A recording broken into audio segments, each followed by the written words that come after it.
আল্লাহ পবিত্র কোরআনে বলছেন, ওয়াসবির নাফসাকা মাআল্লাযিনা ইয়াদুনা রাব্বাহুম বিল গাদাতি ওয়াল আশিই। যারা সকাল এবং সন্ধ্যায় আমি আল্লাহকে সিজদা করে ওই বন্দাকে আলিঙ্গন করো, তোমার বুকের সাথে ওই বন্দার বুকটা মিলাই নাও।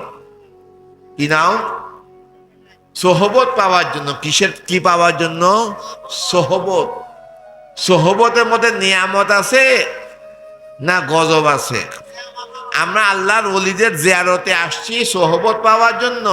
জিয়ারত মানে কি? সাক্ষাৎ। জিয়ারত মানে কি? সাক্ষাৎ। সাক্ষাৎ করলে সোহবত পাওয়া যায় কি তাই না? সোহবত মানে কি? আপনি একটা বান্দার নিকটে যদি যান, নিকটে গেলে তার সোহবত, তার সংস্পর্শ পাওয়া যাবে কি যাবে না? আল্লাহ নবীর সাহাবীরা নবীর দরবারে একদিন কিছু সাহাবী আরজ পেশ করলেন, হুজুর আমি আপনার দরবারে আপনার যখন আসি, আপনার চেহারা মোবারক আমাদের চোখে যতক্ষণ পর্যন্ত ভালো ভাসে, যে কাজে হাত দিই সে কাজে বরকত হয়। যে কাজে হাত দিই সে কাজে বরকত হয়। যখনই আমাদের চোখের থেকে আপনার চেহারা মোবারকের ছবি চলে যায় আর বরকত চলে যায়। এটা কিসের জন্য? সোহবতের জন্য। আমি কি বুঝাতে পারছি? এই জন্য আল্লাহর ওলি দরবারে জিয়ারতে আসছেন, সাক্ষাতে আসছেন সোহবত পাওয়ার জন্য। এই জন্য আল্লাহ কোরআনে বলছেন, ওয়ালা তাদু, কখনো ফিরিয়ে নিও না, আইনাকা, তোমাদের দুই নয়নকে, আনহুম, ওই সমস্ত মাহবুব বান্দাদের থেকে। তাদেরকে নয়নে নয়নে রাখো, দিলে দিলে জানো। তাহলে তোমাদের সমস্ত আমল আল্লাহ দরবারে পূরণ হয়ে যাবে। সুবহানাল্লাহ বলেন। এই হুকুম আল্লাহ কোথায় দিয়েছেন? সূরা কাহাফে। সূরা কাহাফের ঘটনা জানেন?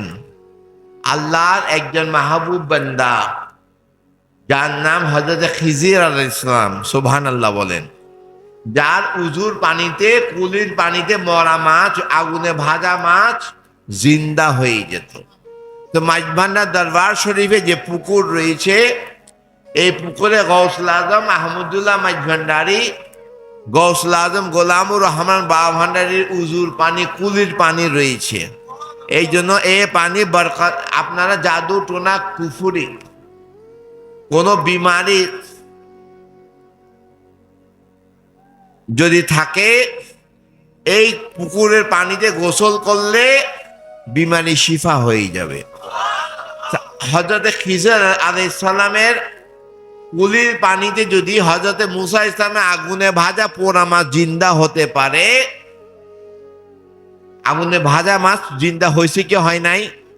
কোরআনে আছে কি নাই? তো আগুনে ভাজা পোড়া মাছ যদি জিন্দা হতে পারে,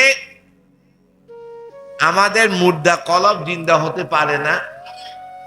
পারে কি পারে না?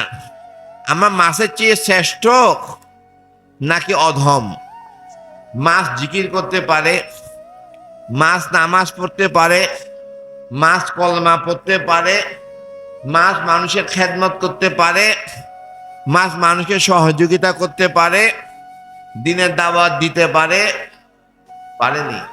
হজ করতে পারে, যাকাত দিতে পারে, পারে কোরআন তেলাওয়াত করতে পারে, নবীর দরুদ সালাম পড়তে পারে। আমরা পারি কিনা? পারি কিনা?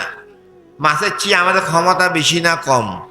তো মরা মাছ যদি আল্লাহর ওলিদের সোহবতে জিন্দা হইতে পারে, মরা কলব জিন্দা হইতে পারে না?